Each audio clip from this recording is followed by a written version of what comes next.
मुंबईतील मलाडमध्ये अमोल कीर्तीकरांच्या सभेत दगडफेक करण्यात आली। विद्या चव्हाणांचं भाषण सुरू असताना ही दगडफेक करण्यात आली। अज्ञात व्यक्तीने दगडफेक केल्याची माहिती आहे। तर दगडफेक केल्याने अज्ञाताच्या विरोधात पोलिसांनी गुन्हा दाखल केलाय। सुदैवाने या दगडफेकीमध्ये कोणालाही दुखापत झाली नाहीये। महत्त्वाची आणि मोठी बातमी आपण पाहतोय। मुंबईतील मलाडमध्ये अमोल कीर्तीकरांच्या सभेत विद्या चव्हाणांचं भाषण सुरू होतं आणि त्यावेळेस अचानक दगडफेक करण्यात आली। अज्ञात व्यक्तीने दगडफेक केल्याची माहिती आहे। तर दगडफेक केल्याने अज्ञाताच्या विरोधात पोलिसांनी गुन्हा दाखल केला आहे। तर महत्त्वाची बातमी आपण पाहतोय। सुदैवाने या दगडफेकीमध्ये कोणालाही दुखापत झाली नाही। स्वतः विद्या चव्हाण आपल्याशी जोडल्या जात आहेत, त्यांची प्रतिक्रिया घेऊयात। विद्याताई, स्वागत आहे लोकशाहीमध्ये तुमचं। अमोल कीर्तीकरांच्या सभेत काल तुम्ही भाषण करत होता, त्यावेळेस दगड भिरकवण्यात आलेले, तुमची प्रतिक्रिया काय? नाही, हे दगड भिरकवण्याचं काम जे आहे तो माझा पूर्वीचा राईट हँड म्हणजे माझा कार्यकर्ता होता वैभव बराडकर, आणि तो माझ्या बरोबर मी नगरसेविका असल्यापासून होता।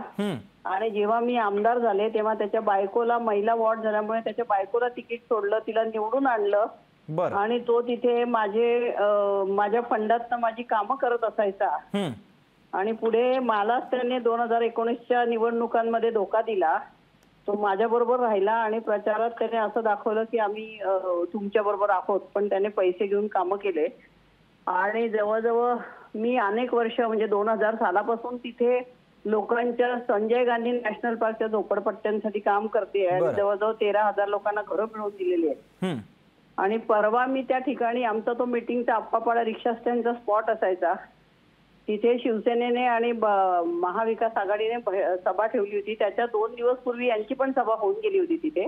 अच्छा। आणि जेव्हा मी याचं नाव घेऊन बोलले, कारण अनेक शिवसेनेच्या नेत्यांनी त्याचं नाव न घेता इथे ताईंचं बोट धरून जो आला त्याने इथे काय काय पराक्रम केले, इथे खोटं वातावरण करतो असं नाव, पण मी त्याचं नाव घेऊन घेतलं। म्हटलं वैभव बराडकरला मी कशाला घाबरू, त्याने असे कारस्थान इकडे केलेले आहेत आणि आता तो शिंदे गटामध्ये जाऊन बसलेला आहे, तर आम्ही अशा लोकांना घाबरत नाही असं म्हटल्यावरती त्याने तिकडून तो मोटरबाईकवरनं गेला पण होता। त्याचा एक मुजाहिद म्हणून त्याचा राईट हँड आहे आणि तिथल्या त्या 1-2 मुलांना हाताशी पकडून त्यांना दारू बिरू पाजून त्यांना आमच्या याच्यावर जोरदार एक दगड मारला, जोरात म्हणजे मी अक्षरशः 1-2 फुटाने चुकले, नाही तर माझ्या डोक्यातच पडला असता। विद्याताई, तुम्ही या संबंधित व्यक्तींच्या विरोधात पोलिसांमध्ये तक्रार केली आहे?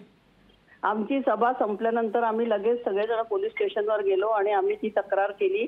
परंतु प्रकाश सुर्वे जे आमदार आहेत हे वैभव बराडकरला पाठीशी घालतायत आणि मला वाटतं तिथून बऱ्याच लोकांचे फोन आले की ही FIR घेऊ नका, परंतु अशा प्रकारे सभेवरती दगडफेक करणं, माझ्या डोक्यात दगड फेकणं हे काय बरोबर नाहीये। आणि त्यांनी हे काम केलेलं आहे, त्यांना पोलिसांनी अजून अटक केलेली नाहीये। तेव्हा आम्ही आज पण त्या पोलीस स्टेशनवर जाऊन विचारणार आहे की संबंधित गुन्हेगारांना अटक का केली नाही। ठीक आहे विद्याताई, तुमची महत्त्वाची प्रतिक्रिया पोहोचलेली आहे। तुम्ही लोकशाही सोबत संवाद साधला त्याबद्दल धन्यवाद। लोकशाही मराठी ऐका, पहा, जागरूक रहा।